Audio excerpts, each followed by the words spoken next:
Karibu tuungane katika safari hii nzito yenye ulinzi mkali, upepo mkali wa bahari ya Hindi. Simulizi hii italetwa kwako nami Hamza Mahane, tukiangazia safari nzito ya kuelekea Mayotte.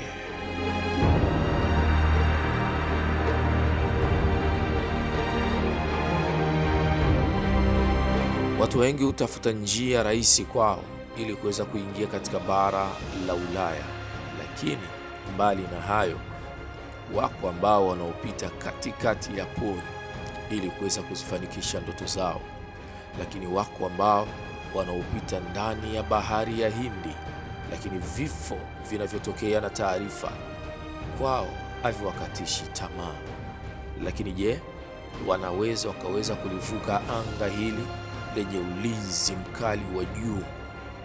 Polisi wanahakikisha katika kila kona kuweza kuhakikisha raia wanaoingia katika njia ya haramu kuweza kuwakamata. Wako watoto wadogo ambao wanapitishwa katika hali nzito ya namna hii. Al-Huda TV Burundi tumepata nafasi nzuri ya kuweza kuielezea kwanza historia ya Mayotte. Mayotte ni kisiwa kidogo cha bahari ya Hindi kinachopatikana kati ya Komoro na Madagaskari. Hii ni historia inaonyesha kubwa sana. Katika kisiwa hicho kilikuwa kiko katika maeneo ya Kiarabu na biashara zao, lakini mbali zaidi unapotaka kuifahamu Mayotte ni moja katika maeneo yanayopatikana pale Komoro. Katika karne ya 19 ndio karne ambayo ilitekwa Mayotte na kuanguka chini ya mikono ya Wafaransa, lakini mwaka 1974 Mayotte ikabaki kuwa chini ya himaya ya Wafaransa, na hapo ndio mwanzo wa kupatikana uzito wa kuweza kuingia katika mji wa Mayotte.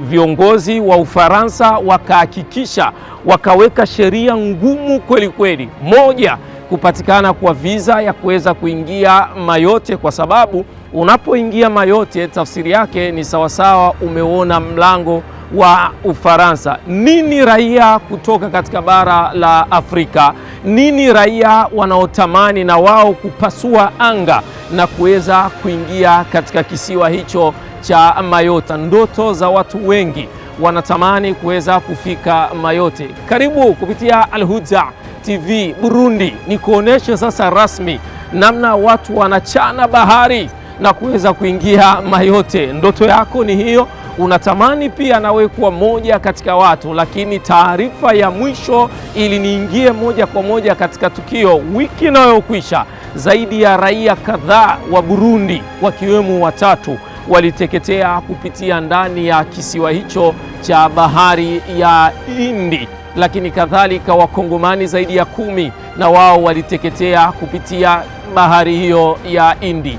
Utatumia mifumo gani ya kuweza kuwasili Mayotte? Tumtafute mmoja katika watu ambao anaweza akatupatia siri. Ndoto yako inaweza ikatimia kupitia Al-Huda TV Burundi.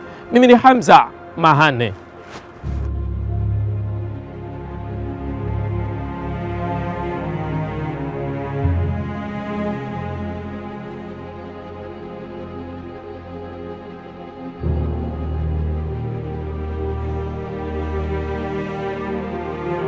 Kwamba safari yetu iko chini ya udhamini wa Sheikh Abdul Hamid, na nimeona kwamba nisiondoke hapa angalau atupe kiundani sawa na ziara hii. Hapa tuko South Africa, lakini Cape Town, tuko Cape Point na bado tutaendelea pia, lakini mimi lengo langu ni kuzungumzia kutokana na bahari ambayo unaiona hapo. Ni bahari ya Atlantic ambayo ina ukubwa wake na ina uzito wake, lakini hapo kuna wanaume ambao wanapiga mbizi hapo kwa kuweza kuelekea katika nchi za Ulaya. Ramani inakuonesha hapo, unaweza ukaenda London, lakini natamani kuweza kusema naye angalau atupe moyo, tujue changamoto za watu ambao wanaopita hapa wanafaulu Wewe ambaye unatamani pia kuweza kufika Mayotte, majibu yako utakuja kuyapata hapa pamoja na ushauri. Sheikh, assalamu alaikum warahmatullahi wabarakatuh. Wa alaikum assalam warahmatullahi wabarakatuh.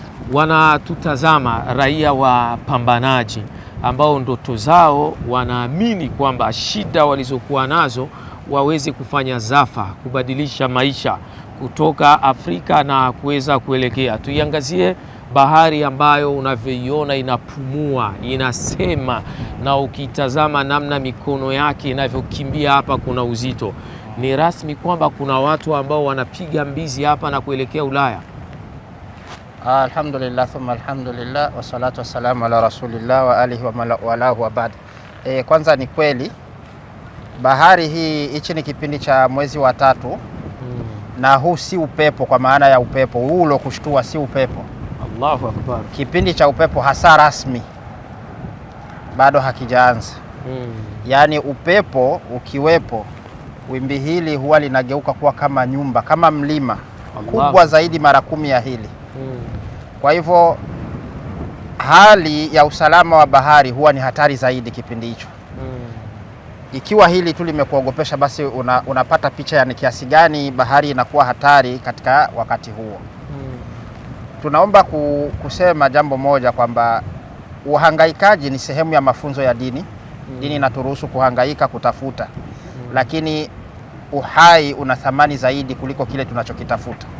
Mwanadamu hatakiwi kupoteza uhai wake katika kutafuta maisha. Ndio. Kwa hivyo bahari hii ni hatari sana ikiwa mtu atajiingiza katika utafutaji bila kujali hali ya utafutaji. Yaani kuna vyombo tofauti vya usafiri. Kuna mitumbwi, kuna maboti, kuna meli. Ukitaka kusafiri labda utumie vile vyombo ambavyo vina hali nzuri, ambayo ina uwezo angalau ya kuweza kukabiliana na dhoruba la bahari. Ni ripoti tulipewa katika siku zinazokwisha kwamba kuna ndugu zetu wa Kongo pamoja na wa Burundi waliteketea kupitia bahari hii. Mimi kwa namna ninavyoiona hii bahari, hata unipe dola 1000 ukanambia nipite hapa, kwa kweli bado kwangu naona kuna utata. Ningetamani kwanza hapa ushauri wako kwa wale ambao wanatamani. Kuna mtu anaweza akasema bana, ni tupishie huko bana, mtu unajua anakufa kwa wakati wake. Wale ambao wanajiita wao ni wapambanaji, bado wanatamani wao wapite katika bahari kama hii kwa ajili ya kutafuta maisha yao. Ningetamani kwanza ushauri wako katika hili. Kwanza hii kweli ulivyoita ni bahari ya Atlantiki. Na ndugu zetu wengi wanapita katika bahari ya Hindi wakitokea Tanzania. Lakini bahari zote ni bahari. Ndiyo. Kauli ya kwamba tutolee huko mtu hufa kwa wakati wake ni kauli ya mtu ambaye haelewi thamani ya uhai. Haelewi kwamba unachokipata unakipata kwa kuwa uko hai, ukifa ndo umemaliza. Wacha nirudie kauli yangu kwamba mwanadamu mwenye akili hatakiwi kupoteza uhai wake au maisha yake katika harakati za kutafuta maisha. Zipo njia ambazo zinaweza kuwa si rasmi, lakini ni za kiusalama pia, za kukufikisha kule kwenye mihangaiko. Tumia vifaa au vyombo vya kiusafiri ambavyo vinaweza vikawa ni rafiki kwa hali ya safari unayoichukua.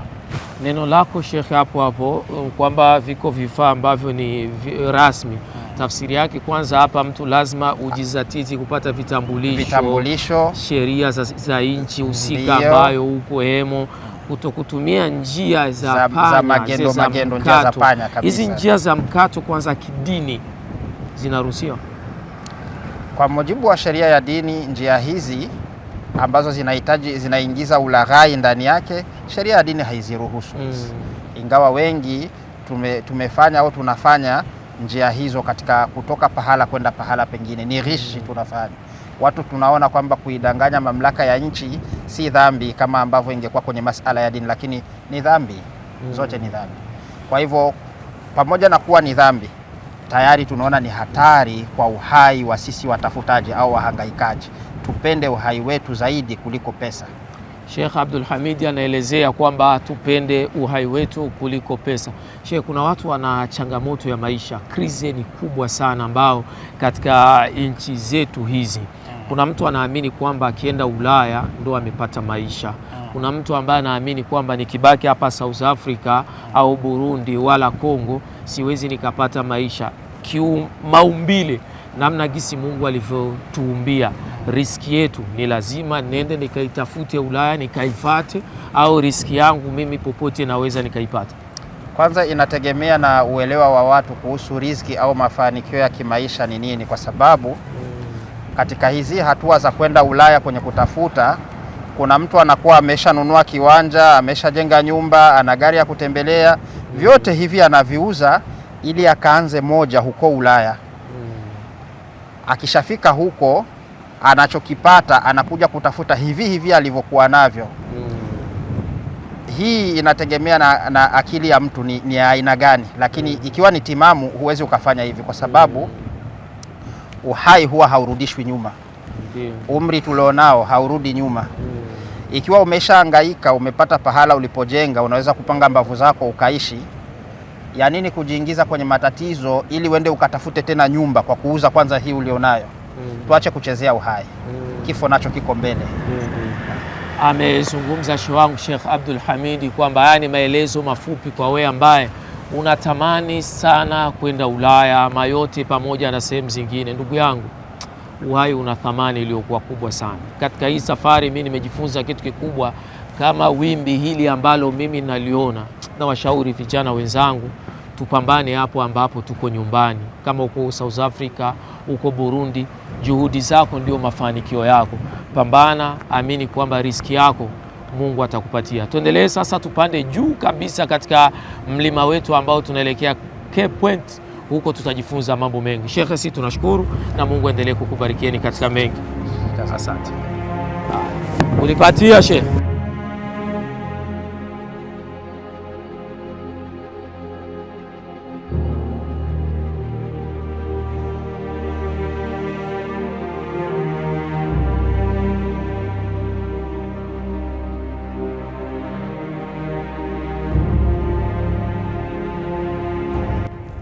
Naam, alhamdulillah, kama nilivyoelezea, hii ni safari sasa rasmi. Tunaanza kupanda mlima ambao tutapanda juu kidogo, ambao unaona watalii mbalimbali wanatoka. Safari hii itaeleza kiundani sana sehemu maarufu katika historia ya Afrika, sehemu maarufu wazungu hutamani pia kuweza kupafikia, licha ya kuwepo dharura kadhaa sawa na watu ambao watakaoonekana itakuwa iko nje ya uwezo wetu, lakini Al-Huda TV Burundi tutajitahidi. Lakini mazingira yake ni mazito kutokana na hali ya baridi, kutokana na hali ya upepo.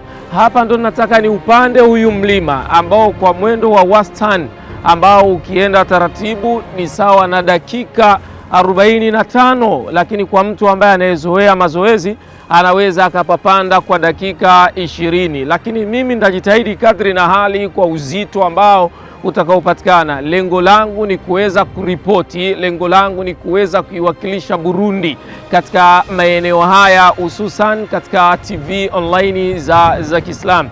Katika safari hii tutajifunza mambo mengi makubwa. Nataka nikuoneshe njia za mikato ambazo huwa watu wanapita na changamoto zao, lakini kadhalika nitakuonesha moja katika maeneo ya London. Ni kilomita ngapi kutoka hapa mpaka kuweza kufika London, lakini kuna watu ambao wanapita katika bahari hii ambayo ina uzito kweli kweli. Lakini kubwa zaidi, karibu sasa tuendelee na utazame sasa, na ianza hatua ya kwanza hadi niweze kufika kule kwenye mlima ule ambao ndio kileleni mwa Afrika ya Kusini, au ni kileleni mwa Afrika maarufu kunaitwa ni Cape Point.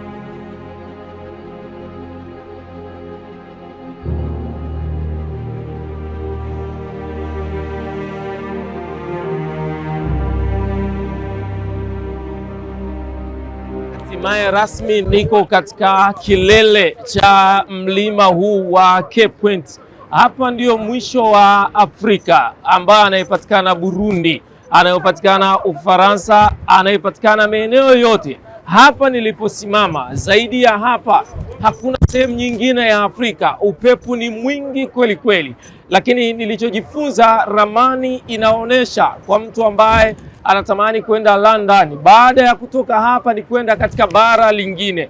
Vilometa mbalimbali vinaonyesha baada ya kutoka hapa. Maeneo haya ni makubwa sana, ambayo unaweza ukafanya mistake hapa. Kwa upepo huu unaweza ukakupeperuka. Tayari watalii mbalimbali na wao wako hapa, na mimi ripota wako kutoka Burundi. Licha ya hali ya baridi kweli kweli ambayo ni kubwa, lakini maeneo haya ndio mlima wa mwisho unaopatikana maarufu ni Cape Point, unaopatikana Afrika ya Kusini katika maeneo ya Cape Town hapa.